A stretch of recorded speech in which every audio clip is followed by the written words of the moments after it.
Pelo que ouvindo eu também a fé que entre vós há no Senhor Jesus e o vosso amor para com todos os santos, não cesso de dar graças a Deus por vós, lembrando-me de vós nas minhas orações, para que o Deus de nosso Senhor Jesus Cristo, o Pai da glória, vos dê em seu conhecimento o espírito de sabedoria e o de revelação, tendo iluminado os olhos do vosso entendimento, para que saibais qual seja a esperança da vocação e quais as riquezas da glória da sua herança nos santos, e qual a excelente grandeza do seu poder sobre nós, os que cremos, segundo a operação da força do seu poder, que manifestou em Cristo, ressuscitando-o dos mortos e pondo à sua direita nos céus, acima de todo principado, e poder, e potestade, e domínio, e de todo nome que se nomeia, não só neste século, mas também no vindouro, e sujeitou todas as coisas a seus pés, e sobre todas as coisas o constituiu como cabeça da igreja, que é o seu corpo, a plenitude daquele que cumpre tudo em todos. Pai, estamos diante da Tua palavra, Senhor, e a Tua palavra ela é poderosa, Senhor. A Tua palavra, Senhor, por si só produz efeito, Senhor. E com temor, ó Deus, eu peço que o Senhor, através dessa palavra, desperte o Teu povo, a Tua igreja viva, a Tua igreja organismo, Senhor. E despertando-os, ó Pai, que eles possam viver um novo tempo na Tua presença, Senhor. Pai, em nome de Jesus, sê conosco, querido Espírito Santo, nessa ministração da Tua palavra, em nome de Jesus. Amém. Dê um glória a Deus bem alto. Fale para quem está do seu lado, pode dar glória a Deus. Diga para ele assim: o pastor autorizou. Amém? Não fique em silêncio. Quando você fica muito em silêncio, eu falo assim: acho que a mensagem não está muito boa não. Então dê glória a Deus para me animar, moço. Aí você me anima e nós vamos embora. Carta do apóstolo Paulo aos Efésios. Quando se fala do apóstolo Paulo, se fala do apóstolo das revelações para a igreja de Cristo aos gentios. Quando se fala das cartas de Pedro, de Judas, Tiago, você vai ver que as cartas são destinadas à igreja judaica e também a nós, como igreja gentílica. Mas quando vemos as cartas do apóstolo Paulo, são cartas que mais se identificam conosco. São as cartas que são direcionadas à igreja que não estava na Judéia, que não estava em Jerusalém, mas que estava nos confins da terra e que está no Éden hoje. Essas cartas que o apóstolo Paulo escreveu são direcionadas a abrir a mente, edificar e trazer a educação cristã à igreja de Cristo. Quando Paulo, por exemplo, escreveu a carta aos Romanos tem um poder tão grande com respeito à salvação, que Martinho Lutero, quando começou a reforma da igreja, ele não precisou usar mais nenhuma outra carta. Somente com a carta aos Romanos, ele colocou 95 teses do que precisava ser corrigido dentro da igreja católica apostólica romana. Só com uma carta. Ele não usou mais nada da Bíblia, somente a carta aos Romanos. A carta aos Romanos que fala que o pecado leva o homem à condenação e que todos pecaram e estão destituídos da glória de Deus. Mas a carta aos Romanos diz que aonde abundou o pecado, superabundou a graça de Deus. A carta, por exemplo, aos Coríntios fala a respeito da edificação da doutrina do culto. Paulo está ensinando a igreja em ordem. está falando a respeito dos dons espirituais. E Paulo ainda fala de uma coisa tremenda, depois que ele dá uma lista de dons, ele fala: buscai com zelo os dons, mas se você for esperto, busque o dom da profecia, porque o dom da profecia, ela edifica a igreja. Jesus disse que se cessar a profecia, a igreja se desfaz. Então busque com zelo. E quando se fala da carta aos Efésios, se fala das coisas espirituais. Para você ter uma ideia, cronologicamente, Paulo em uma revelação diz assim: eu conheço um homem, eu não sei se no corpo, se foi no espírito, mas ele foi levado ao terceiro céu. O que seria o terceiro céu? Céu primeiro atmosférico, céu que nós conhecemos. Segundo céu, quando se fala de universo, onde tem bilhões de anos-luz, onde nenhum homem consegue chegar ao fim, o fundo, aonde é a dimensão dele. O terceiro céu é o inacessível céu, morada de Deus, o nosso Pai, o Altíssimo, aonde ele habita junto aos seus anjos, dizendo: Kadosh, Kadosh, Kadosh, Elohim Sabaoth. O Senhor dos exércitos está lá naquele lugar. Paulo, depois que ele volta de lá, ele fala assim: o que eu vi lá, é melhor eu não falar para não escandalizar. Muitas coisas eu vi. Mas Paulo escreve a carta aos Efésios debaixo de uma revelação daquilo que ele enxergou lá para a igreja. Quem é a igreja? E ele já inicia a carta com uma saudação dizendo: vocês são santos, herdeiros da graça e da paz de Cristo sobre a vida de vocês. Ele está dizendo: isso é possessão da igreja. A graça de Deus hoje é possessão da igreja. Nós somos salvos pela graça e isso já está em nós por desejo de Deus através de Jesus Cristo, nosso Senhor. Quando o aceitamos como Senhor, quando o aceitamos como nosso Salvador, Ele nos constitui como filhos de Deus. Diga assim: Abba, Pai. Você tem um pai tremendo, que você pode chamar de paizinho querido. Oh, o seu pai está aqui hoje, olhando por você, direcionando essa palavra ao teu coração. E quando ele chega, depois da saudação do versículo 1 e 2, ele dá a revelação ápice dessa carta. Ele diz assim: bendito Deus e Pai do nosso Senhor e Salvador Jesus Cristo, o qual nos tem abençoado com todas sortes de bênção nas regiões celestiais em Cristo Jesus. Sabe o que ele está dizendo? Ei, o que você precisa já está preparado por Deus. Eu fui lá e eu vi. Ele está dizendo: eu estive lá, eu vi que está tudo preparado, e no tempo de Deus vai chegar a tua vitória. O que Deus promete para os seus filhos, antes de prometer Ele cria, e aí Ele promete, e no tempo certo Ele faz acontecer sobre a nossa vida. Deixa eu dizer algo para você, guarde isso no teu coração: Deus não vai deixar a promessa cair por terra. Diga pelo menos para duas pessoas: diga, a promessa vai acontecer. Diga, quem garantiu foi Deus.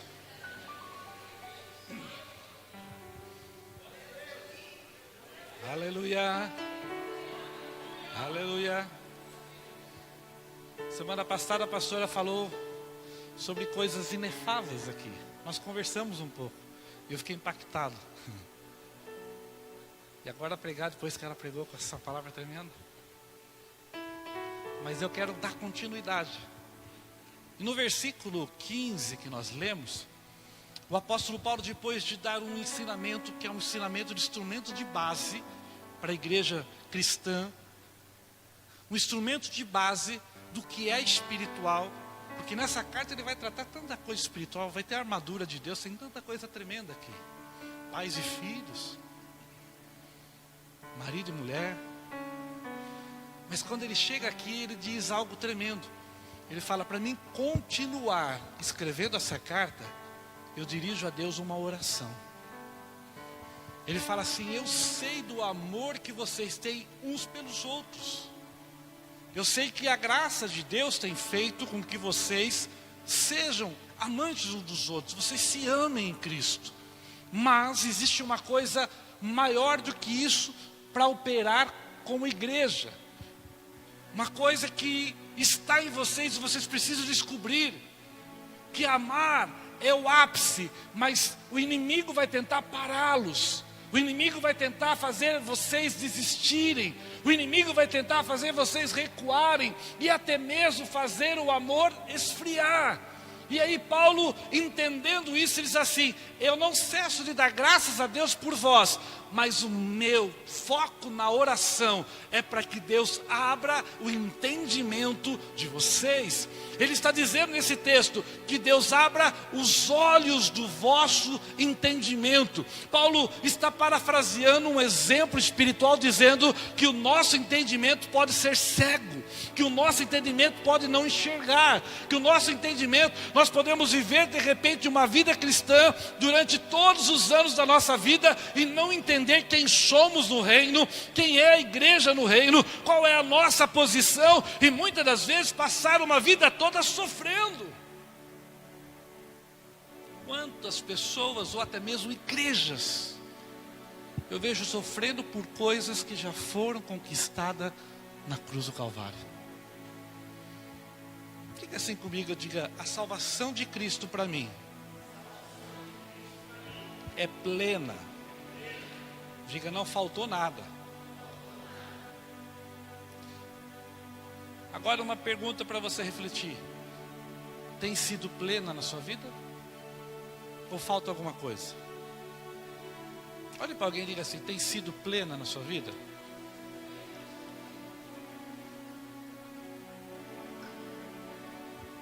Paulo fala que o nosso entendimento tem dois aspectos. Guarde isso. O nosso entendimento, ele trabalha em dois aspectos. Primeiro aspecto do nosso entendimento, Paulo está dizendo que nosso entendimento trabalha com a base da sabedoria. E sabedoria é algo tremendo que Deus dá para todos que pedem. Sabedoria é você saber lidar com as coisas do dia a dia. Sabedoria é você saber tomar decisões. Sabedoria é você saber para onde você quer ir com a sua casa, com a sua família, ou até mesmo o seu destino pessoal. Sabedoria é quando você prefere tomar decisões. A segunda grande, maior coisa que Salomão pediu a Deus foi sabedoria. Muitas das vezes nós não lemos direito o texto e achamos que Salomão pediu só sabedoria. Mas se você ler o texto, Salomão, ele disse assim para Deus. Deus disse: pede o que quiseres, que eu te dou. E Salomão falou: confirma a promessa do meu pai Davi na minha vida e me dá sabedoria para dirigir o teu povo. Ele pediu duas coisas. E quando ele pediu a primeira, ele estava falando assim: me faz rei, me faz próspero, me faz guerreiro, faz com que esse povo nunca perca. Ele pediu todas as promessas do Pai sobre ele, mais sabedoria para dirigir aquele povo. Deus tem sabedoria para nos dar. Deus pode te dar grandes pontos na sabedoria.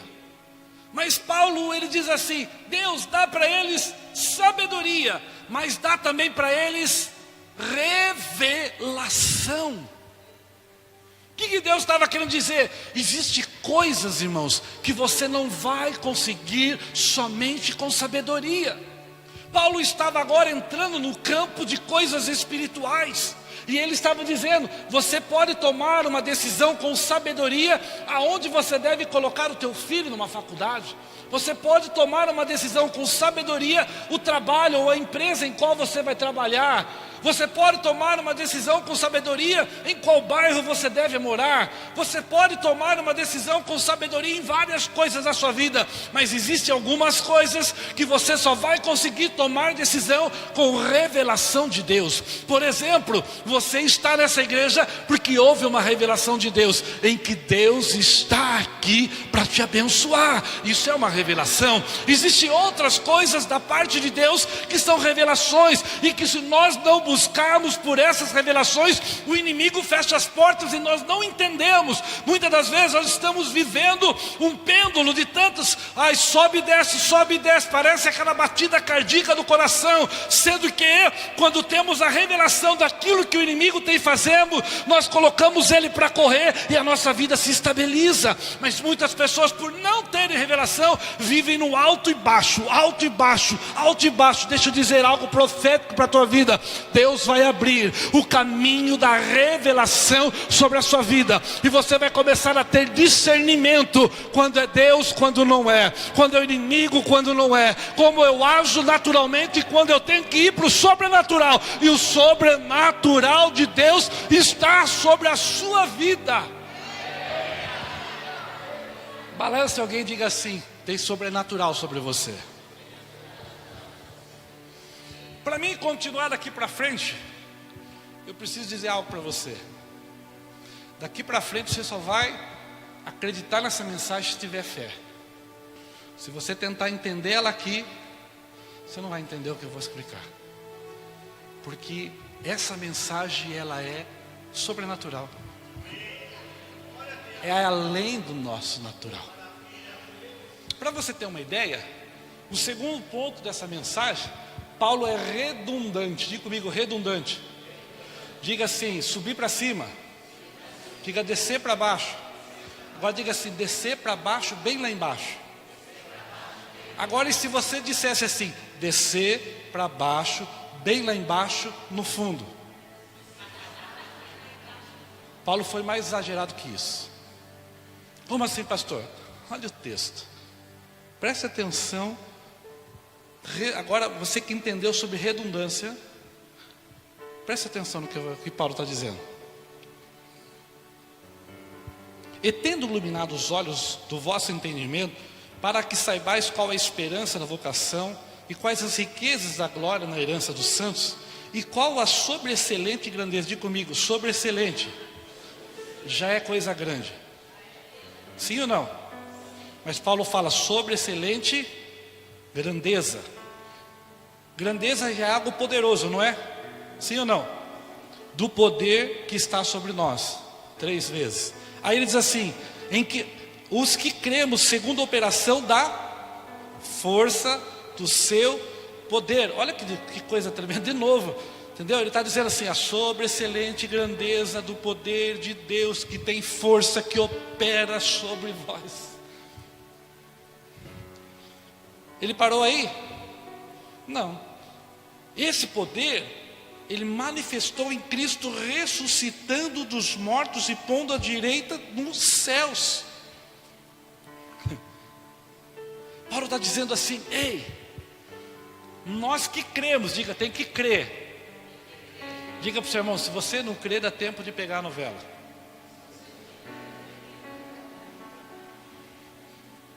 Porque essa mensagem para quem crê. Que eu vou falar de coisa aqui, irmão, que você vai falar assim, que absurdo que esse pastor falou. Meu Deus. Ele está dizendo assim, nós que cremos. Primeira coisa que acontece com os que creem, nós temos uma herança em Deus. Dá para você imaginar, irmãos, naturalmente, quando fala de herança, fala assim, bom, quando algum ente querido parte, tem patrimônio e deixa para os seus herdeiros, eles recebem. Sim ou não? Agora imagine você ter parte dos patrimônios de Deus. Herdeiro. Está dizendo aqui o texto. Quer que eu leia de novo? Vou ler para você. Tendo iluminado os olhos do vosso entendimento. Ele está dizendo assim, Deus, abre os olhos do entendimento desse povo, para que eles entendam o quê? Para que eles saibam qual seja a esperança da sua vocação e as riquezas da glória da herança dos santos. Ele está dizendo que a herança de Deus sobre a nossa vida, ela já está disponível hoje. Ele está dizendo algo tremendo. E essa palavra, irmãos, chocou muito eu. Porque eu tive dificuldade de entender. Por exemplo, a Bíblia fala que eu sou herdeiro de Deus e co-herdeiro com Cristo. Quando fala que eu sou herdeiro de Deus e co-herdeiro com Cristo, está dizendo que tudo que Jesus conquistou na cruz, eu não sei cantar, mas é direito nosso, é nossa herança. Sabe o que está dizendo? Igualdade com Cristo na herança. Isso não entrava na minha cabeça porque eu tentava entender só com a sabedoria e não com a revelação. E quando eu tentava entender só com a sabedoria, eu dizia assim: como é que eu posso me pôr no mesmo nível que Cristo na herança? Paulo está falando uma loucura aqui, irmãos. Ele está dizendo que não em grandeza de divindade, Ele é Deus, mas na qualificação de herança de Deus, Ele está dizendo assim: nós temos os mesmos direitos do Cristo que andou aqui na terra. E quando está dizendo a respeito disso, Ele está dizendo: essa grandeza tem riquezas espirituais liberadas sobre a nossa vida. Paulo está dizendo que quando a igreja entender isso e aceitar e viver isso, a igreja é uma igreja de cura, porque Jesus levou sobre si todas as nossas enfermidades. É uma igreja de pessoas saradas emocionais, porque Ele também curou-nos na cruz. E quando Ele fala de enfermidade é na carne, quando fala de cura, Ele está falando do espírito ser curado emocionalmente. É uma igreja sem mimimi. Aqui fala mimimi também? Mimimi. Nem porque ele não sei o quê, porque ele não sei o quê, porque ela não sei o quê, porque... Igreja sarada. Igreja sarada, igreja que torce, porque irmãos, tem um versículo na Bíblia que é coisa tremenda, diz assim, que você tem que chorar com os que choram. É coisa fácil, irmão, fácil. O irmão está chorando assim, oh, coitado do irmão. Mas esse versículo diz assim, que tem que se alegrar com os que se alegram. Aí é difícil. Tem muita gente que fala assim, não sei por que aquele irmão está recebendo essas coisas. É porque ele está acreditando que ele é herdeiro de Cristo, e você pode ser também. Ei, você tem cura sobre a sua vida, para você não ficar se preocupando com o que ele está recebendo, e sim se preocupar que se ele está recebendo, você também vai. A minha expectativa na igreja é ver pessoas abençoadas, porque quando eu vejo as abençoadas, eu sei que a minha vez vai chegar, a minha hora vai chegar. Eu sou sarado.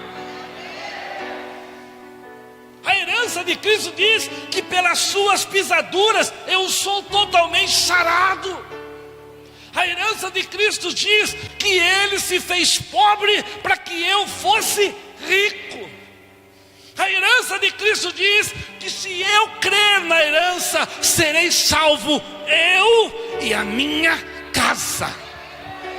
A herança de Cristo é tão poderosa sobre a nossa vida, que ela nos coloca em posição de príncipes.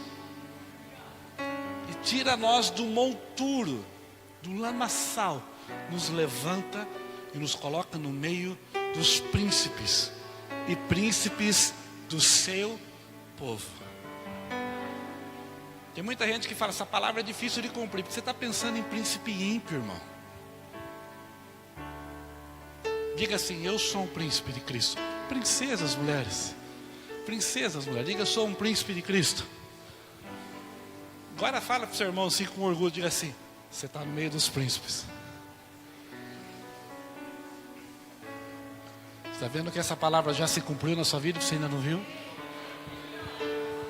Ei, a herança de Cristo na nossa vida nos deu condições de sermos cidadão terreno e cidadãos do céu. A herança de Cristo nos dá a garantia de um dia ir morar com Ele no reino de Deus.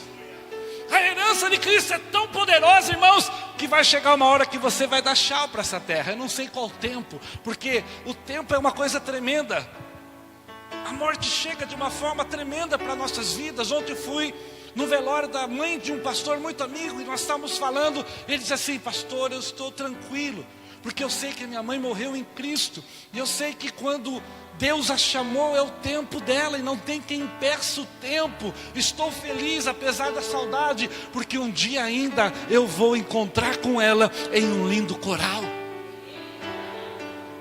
E não adianta, irmão, chegou lá a senha, 35, é a sua, irmão? Já era.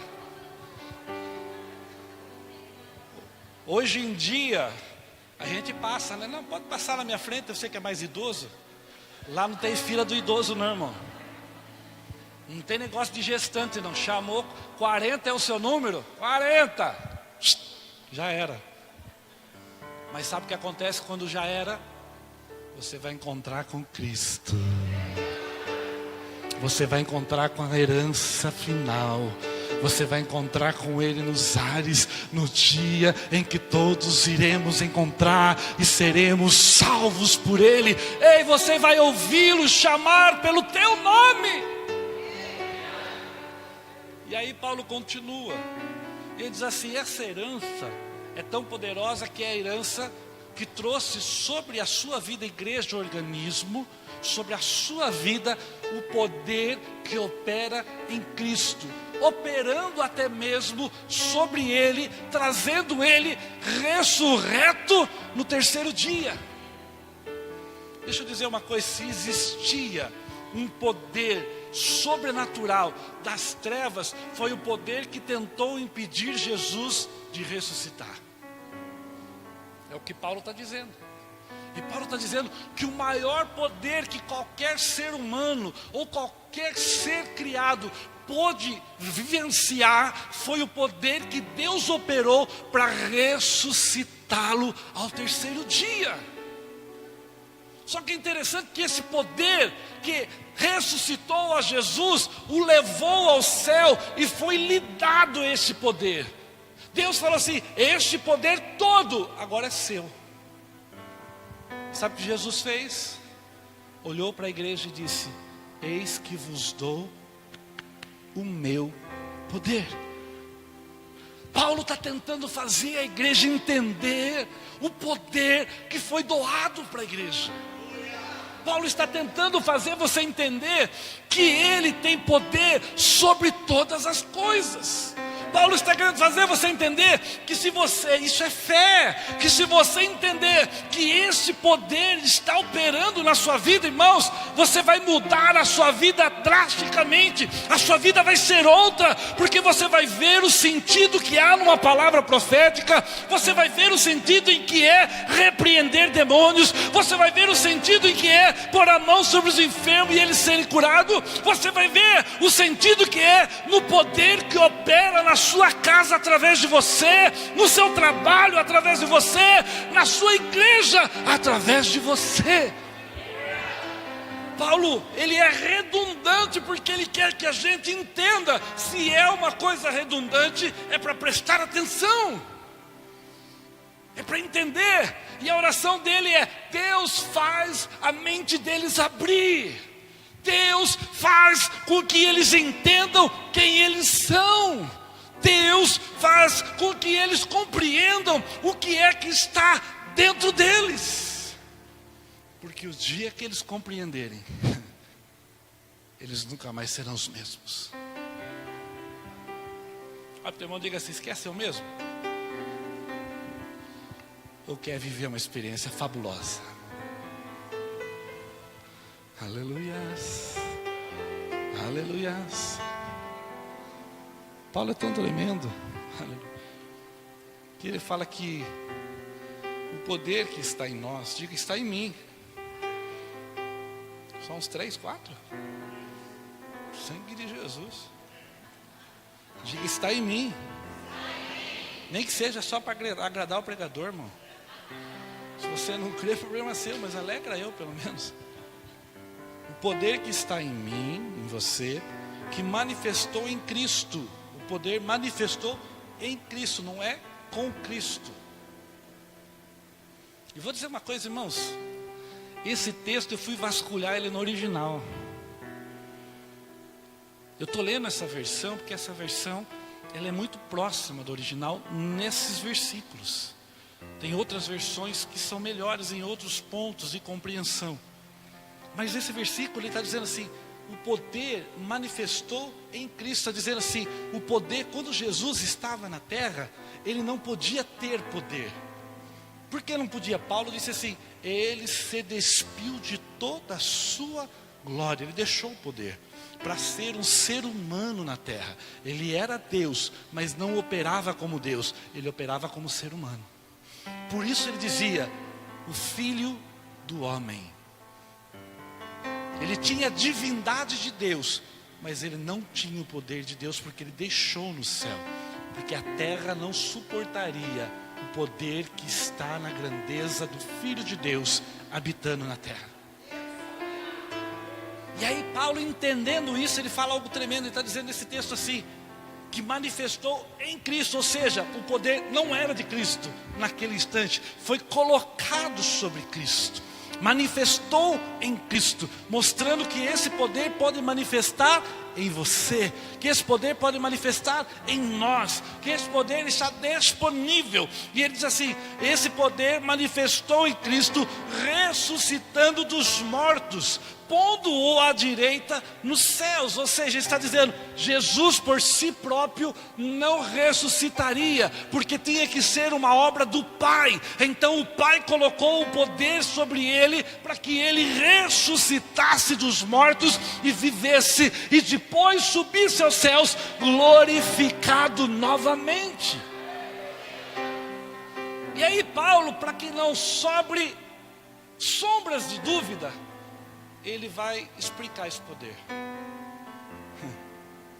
Diga para o seu irmão assim, nos mínimos detalhes.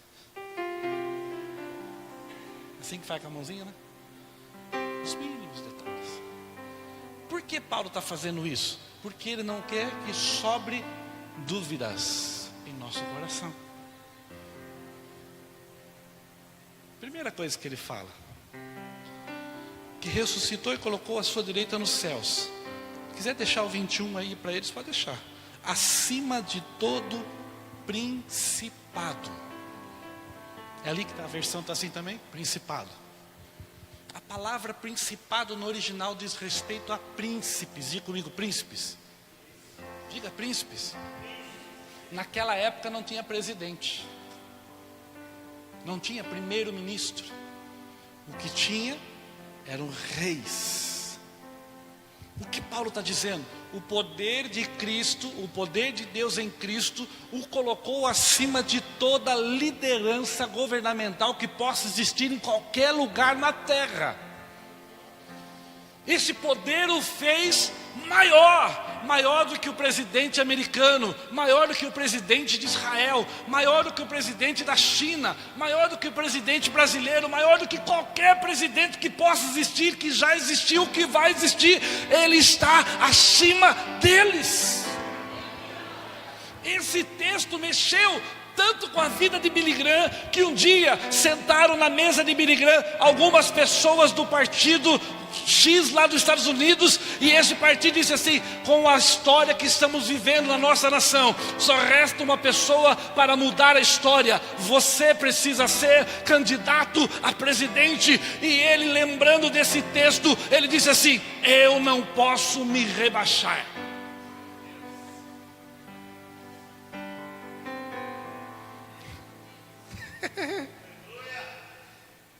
Diga para você não vai se rebaixar não. Pastor, mas eu tenho um sonho de ser vereador. Mas é contigo, irmãos. Mas não esqueça que maior na sua vida não é qualquer cargo que o mundo possa oferecer. O maior na sua vida é o poder que está acima de todo principado. É o poder que o coloca acima de todo principado. Ei, quando você for conversar com uma autoridade, não olhe para o chão, olhe de igual para igual, porque você é uma autoridade de Deus na terra. Olhe de igual para igual. Esses dias atrás eu me senti tão assim, eu falei: Jesus, cheguei no Paraguai, desci do aeroporto, E tinha uma fila enorme para passar na alfândega. E quando eu olhei para aquela fila, eu lembrei da carteira de capelania. Eu falei, Jesus, o Senhor me fez príncipe. Fui lá para a fila de diplomacia civil, ou diplomatas. Cheguei na fila, só eu na fila. E aquela fila, fazendo onda lá. Cheguei com a minha malinha. Quando eu cheguei na fila, a pessoa que estava atendendo parou de atender, passou para outra janelinha e fez assim com a mão para mim. Aí eu fui lá. Quem é você? Eu falei, eu sou um capelão. Capelão? Sim, isso me torna um diplomata civil. Eu sou um capelão da capelania da Cruz Vermelha. Represento o reino de Deus. Ele falou, cadê seus documentos? Eu abri a carteira, aqui os documentos. É a primeira vez, filho, no Paraguai, por avião é a primeira vez. Posso fazer uma foto? Pode.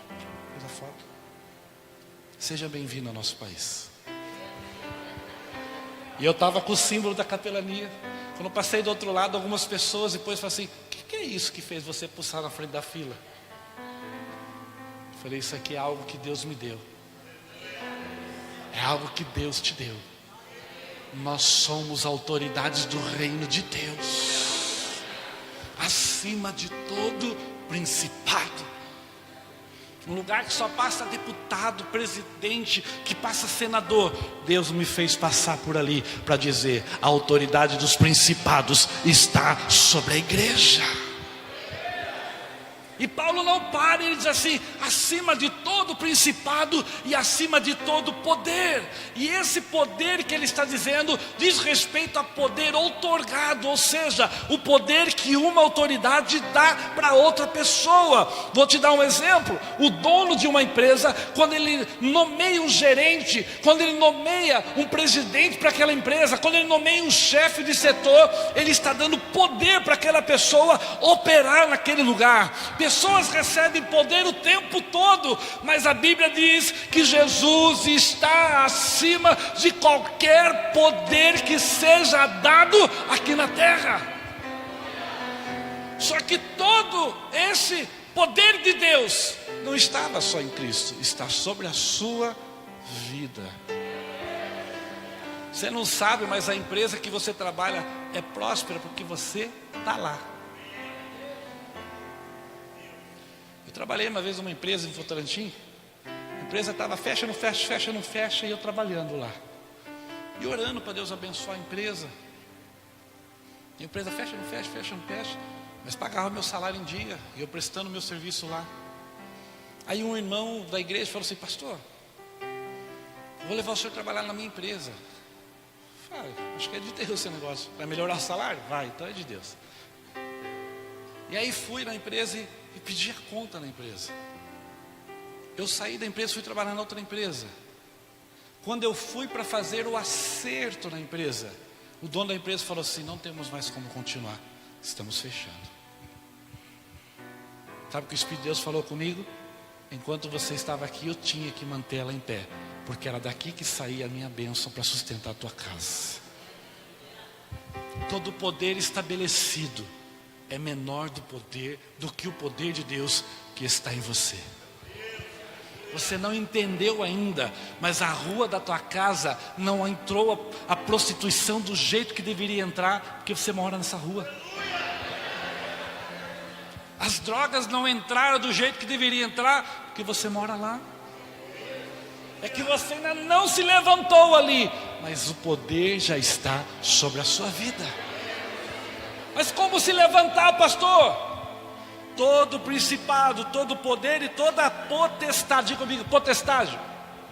Paulo vai explicar um pouco mais sobre isso no capítulo 6 de Efésios, vai chegar lá. Mas antes vou dizer para você, potestade diz respeito aos príncipes das trevas que agem em determinadas regiões e situações. Por exemplo, existem nações que são dominadas por uma potestade toda. Dentro daquela nação existe estados que são potestades que dominam, existem potestades que dominam cidades inteiras, e existem potestades nas cidades que dominam as drogas, que dominam a prostituição, que dominam o alcoolismo, potestades que agem em todas as esferas da sociedade, fazendo com que o homem caia, seja denegrido a sua imagem, e essas potestades trabalham com uma hierarquia de demônios que agem.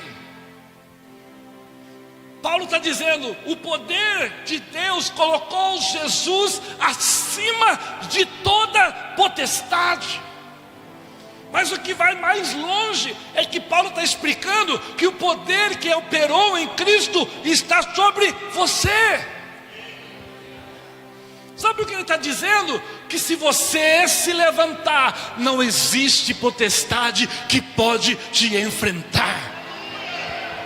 Não existe potestade que pode parar você.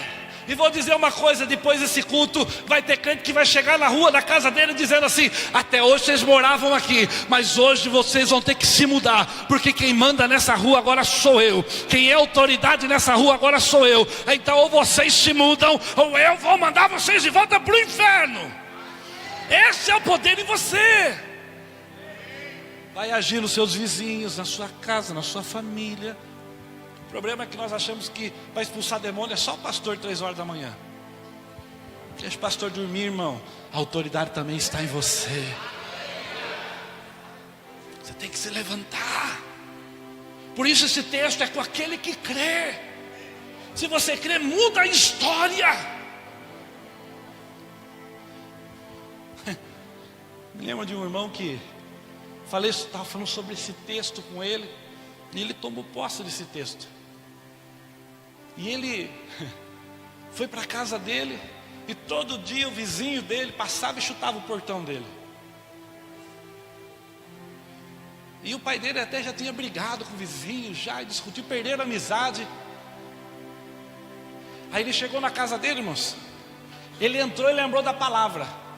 Ele fechou o portão e falou assim: se você for chutar esse portão, você vai cair endemoniado. Nunca mais você vai chutar esse portão. Está ouvindo? E entrou para dentro. Quando ele entrou para dentro, ele escutou o barulho no portão. Falou: meu Deus, será que essa palavra não vale? Ele voltou, o vizinho estava convulsionando na frente do portão. Não era convulsão, o demônio manifestou. Porque ele disse assim: se você chutar, vai manifestar.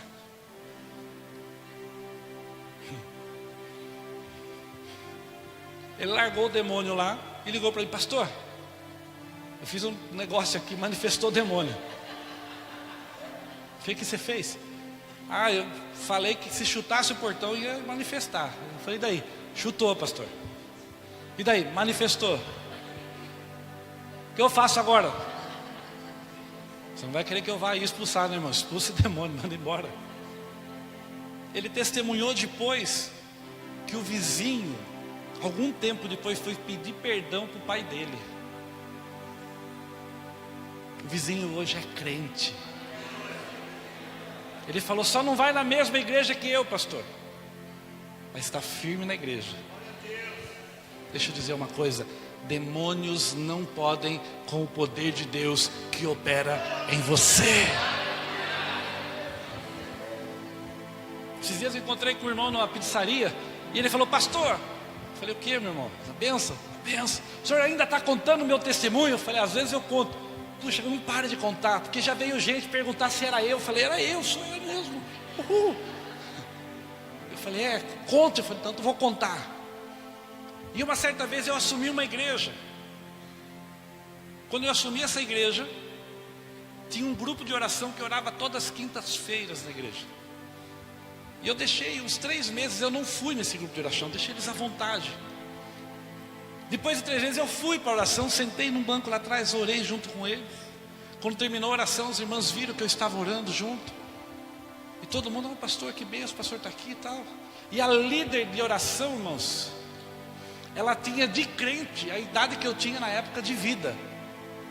De crente ela tinha a minha idade. E eu era novo convertido, teoricamente, né? E ela falou: o que você achou da oração, pastor? Eu falei: amém, irmãos, o grupo está legal, um grupo abençoado, mas a irmã está orando errado. Pensa num zóio que esbugalhou. Você está orando errado, irmã. Pastor, ela riu. Aquela cara que ela fez, a cara já falou o que ela estava pensando. Tipo assim, quando você nasceu eu já orava. Ela só não falou por respeito, mas ela... Eu falei: mano, você está orando errado. Por que, pastor? Me explica então. Meio já querendo rasgar. Eu falei: você está mandando Jesus soltar o teu filho das drogas. Você está mandando Jesus soltar o teu filho da prostituição. Você está mandando o seu filho ser solto por Jesus dessa banda de rock que ele toca. Está errado. Como está errado, pastor? Eu falei: quem prendeu ele foi Jesus? Você acha que Jesus vai voltar para a cruz para provar para você o que ele já fez na cruz? Pastor, mas eu orei a vida toda assim. Eu falei: resultado? Meu filho está lá ainda. Mas como que ora então? Eu falei: quer orar? Eu quero. Você acredita que tem poder de Deus na sua vida? Acredito. Então repete o que eu vou orar. Amém, pastor? Vamos lá. Aí a hora que eu abri a boca, eu falei assim: olha Satanás. A irmã não repetiu. Ela ficou olhando. Porque ela estava acostumada que a oração começava assim: meu Deus e meu Pai, Criador dos céus e da terra, Deus de Abraão, Isaac e Jacó. A oração para ela era essa. Quando eu falei olha Satanás, ela falou: alguma coisa está errada aí.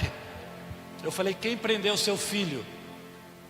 É o diabo. Eu falei: então é com ele que a gente vai falar. Porque essa palavra está dizendo que o poder que opera em nós é acima de toda potestade. Ela falou: tá bom, pastor. Aí eu falei: olha Satanás. E ela soltou um olha Satanás que eu tive que quase fazer assim para ouvir. Porque estava presa na religiosidade. Eu falei: mãe, põe fé nisso. Amém, pastor? Vamos ver se dá certo, vamos embora. E aí eu falei: olha Satanás. E ela gritou. As irmãs estavam saindo ainda na porta, pararam e olharam para frente. Eu falei: em nome de Jesus, solta o meu filho agora. Porque ele tem promessa, porque a promessa está na minha vida, que eu e a minha casa serviremos ao Senhor, e você não vai mais segurá-lo nas drogas. Solta agora das drogas, solta da prostituição, libera ele dessa banda para tocar na banda da igreja. E eu fui orando, e quando eu parei, irmãos, ela continuou orando e começou a soltar os vizinhos. Foi um tremendo negócio, pastor. Isso foi quinta, irmãos. Domingo, eu era de uma igreja que sentava aqui na frente. Então a gente ficava sempre olhando o que estava acontecendo, né? De repente um rapaz cabeludo foi e sentou no último banco. Eu falei: hoje tem que ter apelo. Já vi que... sabia quem era. Preguei a mensagem que Deus tinha colocado no meu coração. No final, quando eu fiz apelo, esse moço levantou e veio chorando para frente. Quando esse moço estava chegando no altar, a irmã levantou chorando, dizendo assim: é o meu filho. É o meu filho. 3 meses depois ele desceu as águas do batismo com o cabelo cortadinho. Nada contra o cabelo, não é isso. É que para ele era importante a mudança. Cabelo cortadinho, desceu as águas do batismo. Algum tempo depois ele estava tocando baixo e guitarra na igreja, na banda da igreja. A oração sua pode mudar a tua história. Eu não sei o que pode tentar estar travando a sua vida, amarrando a sua vida, mas o poder de Deus que operou em Cristo, ressuscitando dos mortos, Ele está na sua vida. E o apóstolo Paulo falou: abre, Senhor, o entendimento do povo, para que eles entendam que o diabo tem que bater em retirada, que ele não pode resistir, porque maior é o que está conosco, maior é o que está com você. Ele não só está com você, Ele habita em você. Diga para o seu irmão: se habita em você. Diga para ele assim: você vai mudar a oração hoje, irmão. É domínio. A palavra domínio, quem quer que eu pare, diga amém. Posso continuar? Domínio. O relógio também está confirmando isso. O relógio já não está confirmando muito, não. E domínio, a palavra domínio diz respeito a território. Diga comigo: território. Território diz respeito às autoridades que estão estabelecidas em territórios. Por exemplo, uma autoridade Na cidade de Sorocaba, ele é autoridade só em Sorocaba. O prefeito de Sorocaba, ele é a autoridade máxima da cidade. Se você não sabe, até a polícia tem que se render a ele na cidade, porque ele é a maior autoridade na cidade. Só que o prefeito daqui, se for lá na minha cidade, Votorantim, ele não é ninguém, porque quem é autoridade lá é o prefeito de Votorantim. Se o prefeito de Votorantim, ele pegar o carro e for para São Paulo, eles não são mais autoridade, porque lá quem manda é o prefeito de São Paulo. O governador manda em todos os prefeitos, irmãos, do estado em que ele é governador. Porque se ele sair do estado de São Paulo, pegar um avião e descer lá em Belo Horizonte, Minas Gerais, quem manda lá é o governador de Minas, lá ele não é autoridade. Em todos os estados brasileiros manda o presidente da república, todos se dobram para ele, porque ele é a maior autoridade do país. Mas se ele pegar o jatinho dele da FAB e pegar um avião e descer lá nos hermanos argentinos, ele não é ninguém, quem manda lá é o presidente da Argentina. Domínios são divididos por território. Paulo está dizendo que o poder que está acima de principado, acima de todo poder, acima de toda potestade, está acima de todo domínio. Vou te explicar melhor. O poder que opera na sua vida aqui no Éden, opera em Sorocaba inteiro. Se você pegar o carro e fizer uma viagem, descer para a praia, o poder opera lá na praia também. Se você falar assim, não, eu vou para outro estado, vou lá para o Rio de Janeiro, o poder opera no meio da favela se você entrar. Se você pegar um avião e sair do Brasil e for para os Estados Unidos, o poder de Deus ainda opera em você, porque não tem domínio territorial que trave ou barre ele. O domínio está abaixo do poder que está em você. Aonde você colocar a planta dos teus pés, o poder está com você. Aonde você entrar, Deus está com você. Para terminar, fala assim: e de todo nome que se nomeia, não somente nesse século, mas também no século vindouro. O ser humano, desde o início, qual foi a primeira tarefa que Adão recebeu? Quem sabe? Dar nome sobre os animais. Primeira tarefa. Ele tinha a ordem de dominar, mas eu falo a tarefa, dar nomes. E ele foi dando nome. Você que pescoçudo, parece uma girafa, e assim foi. Foi dando nome. O ser humano nasceu entendendo que tudo tem que ter nome. Tudo tem que ter nome. Você está sentado no quê? Tem um nome. Você está entendendo? Tudo tem nome. Tudo. Isso aqui é o quê? O microfone tem nome. A nossa vida está pautada assim. Se você for no médico e chegar no médico, a primeira coisa que o médico vai fazer é olhar para você e falar: ah, já sei o que você tem, é isso? Ele vai perguntar para você: o que você tem? Você vai dizer: estou com dor. Dor é um nome. Mas só esse nome para ele não ajuda. Ele vai dizer aonde dói. E você tem que dar um segundo nome. A cabeça, o braço, aqui dentro. Você tem que dar uma direção para ele. Você está dando nomes. Em tudo existe nomes. O poder que está em Cristo, que está sobre nós, é acima de todo nome que se nomeia. Explica melhor, pastor. Toda enfermidade tem um nome. Sim ou não? O poder que está em você é maior do que o nome de qualquer enfermidade.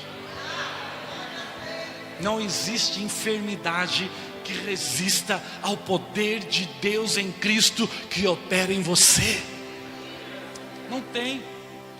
E ainda Paulo é tão interessante que olha como a revelação é detalhada. Não só neste século, mas também no século vindouro. Ele está dizendo assim: vão surgir novos nomes. Eu gosto de dar o exemplo do mosquitinho. Na minha época chamava ele de pernilongo. Quem conhece pernilongo? Aí nessa época mais moderna, falaram que ele agora é Aedes aegypti. É um nome novo. Nome novo. Aí esse Aedes aegypti começou a trazer a doença da dengue. E aí virou um pânico, porque todo mundo dengoso. A dengue começou a pegar e tira a água e foge do mosquito. O mosquito da dengue. Quando focaram, falaram: vamos acabar com essa tal da dengue. O mosquito deu um tombo em todo mundo e apareceu com chikungunya. Aí já não era mais a dengue, é um outro nome novo. Chikungunya. Deve ser o Chico que descobriu esse negócio, né? Chikungunya. Aí focaram, dengue, chikungunya. Aí eu ouvi até falar que nos Estados Unidos estavam descobrindo uma vacina contra a chikungunya. Quando os caras falaram assim, vamos descobrir a vacina chikungunya, zicou tudo, irmão. Veio o Zika vírus. Um único mosquito, 3 novos nomes de enfermidade. Paulo estava dizendo, pode aparecer o nome que for, o poder de Deus é maior do que todo nome que se nomeia. Não há nome maior, não é nesse século e nem no vindouro. Os nomes que aparecerem, o nome de Cristo, o poder de Deus é maior. E está em você. E Paulo, ele é tremendo, porque ele é redundante. Quer deixar tudo explicado nos mínimos detalhes, meu. Ele diz assim: e sujeitou todas as coisas aos seus pés. Em algumas traduções diz assim, embaixo dos seus pés. Está dizendo assim, tudo que existe está debaixo dos pés de Jesus. Diga comigo, debaixo do pé de Jesus. Diga, os seus problemas, diga para o seu irmão, estão debaixo dos pés de Jesus. Paulo está dizendo isso. Só que Paulo não parou aí, ele está explicando detalhadamente. Ele diz assim, e constituiu Jesus como cabeça da igreja. Ele é o cabeça da...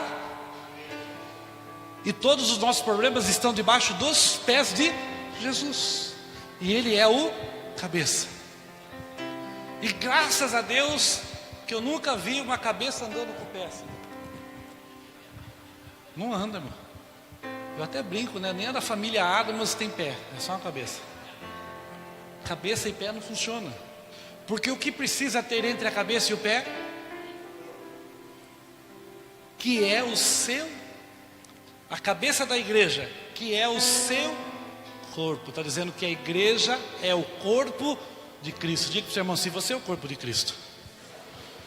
Faça assim com a mãozinha, faça assim com a mãozinha. Pra você aprender, é seminário, né? Faça assim com a mãozinha. Diga assim, cabeça é Jesus, os pés é de Cristo, mas o corpo é a igreja. Diga, cabeça é Cristo, os pés é de Jesus, mas o corpo é a igreja. Diga, você é o corpo.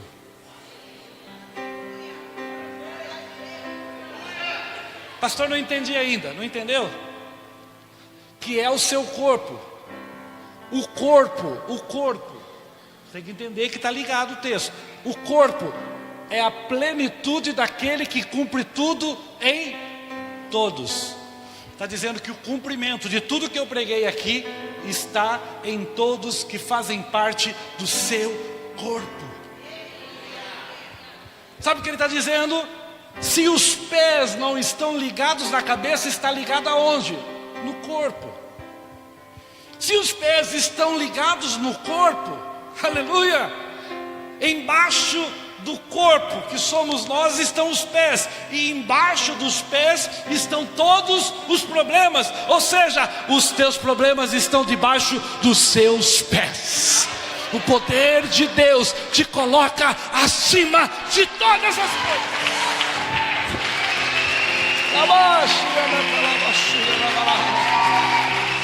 Oh, aleluia.